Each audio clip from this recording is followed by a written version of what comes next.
Opcioni modul Conti softvera nam pored prikaza liste artikala nudi mogućnost prikaza najčešće korišćenih proizvoda ili usluga.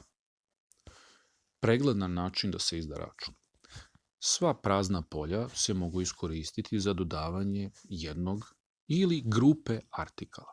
Ukoliko želimo da dodamo jedan artikal, pritiskamo prazno polje, biramo dodaj artikal,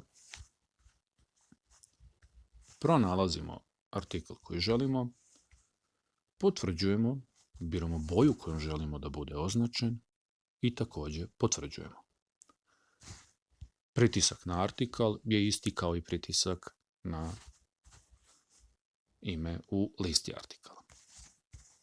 Grupe artikala imamo dole recimo hrana, piva, sokovi. Ukoliko pritisnemo piva, dobit ćemo podgrupu gdje imamo sakrivena sva piva. Ukoliko pritisnemo hranu, dobit ćemo izvučenu svu hranu, u sokovima sokove i tako dalje. Zgodan način da površinu ekrana iskoristimo kako bismo smestili više proizvoda.